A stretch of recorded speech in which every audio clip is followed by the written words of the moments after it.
Hey y'all, welcome back to my channel.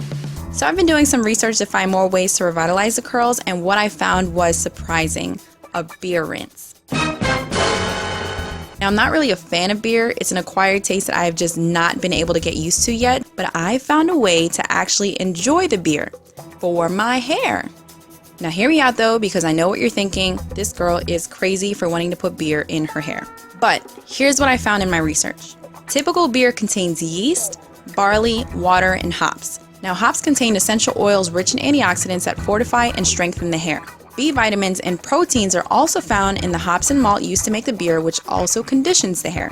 Another interesting tidbit that I learned was that the maltose and sucrose sugars in beer help to slightly swell the cuticle, enhancing body, and tighten the cuticle, which enhances shine. Very interesting, but does it really work? Now, it's said that non-alcoholic beer works best, so I used Updos for this rinse. The beer needs to be lukewarm and completely flat, so I left it out a couple of hours before rinsing. You can also leave yours uncovered overnight. It's also said that you should start with clean hair, so I'll be co-washing with Deva Curl No Poo before applying the beer. I'm not really a fan of the smell of the beer, so I'll be conditioning afterwards with Tresemme Natural silicone-free conditioner to mask the smell.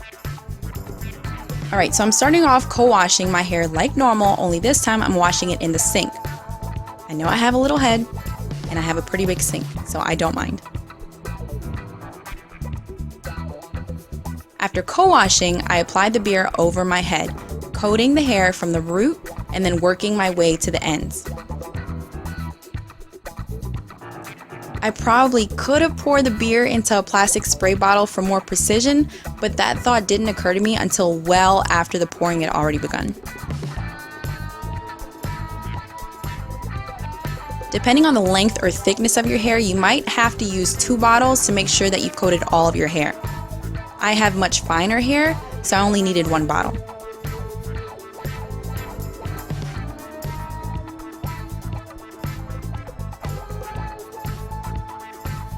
After I poured all of the beer onto my hair, I twisted it, clipped it back, and waited about 5 minutes to allow the beer to penetrate the hair shaft. The suggested time is 3 to 5 minutes. After the 5 minutes were up, I rinsed the beer out with warm water and then cold water. I realized that the smell dissipated after rinsing it with the cooler water, but I'm not quite sure that the difference in smell had anything to do with the temperature of the water, so I can't really vouch for that.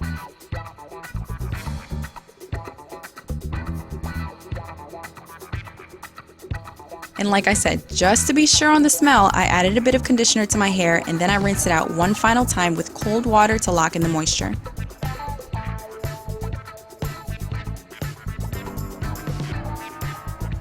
When I'm done washing, I scrunch my hair with an old t-shirt to dry.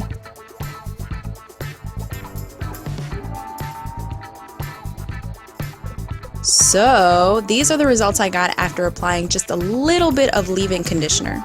So here my hair is about 80% dry and a bit damp at the roots, but I couldn't help but touch my hair. It was actually really soft. I also noticed that it seemed fuller to the touch. Now I have thin and fine hair, so being that I had a bit of body, even with it not being fully dry, kind of surprised me.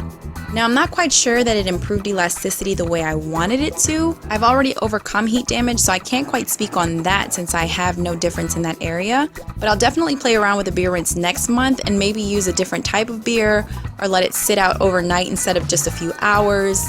And I encourage you to try it out. See if it does anything to your hair or if it brings some curls back to life, since it's also said that the beer rinse helps to revitalize the curls. Leave a comment below if you've ever tried this rinse before or if you're thinking of trying it. And of course, don't forget to subscribe because there's a new curly hair related video coming out every week. See y'all next time.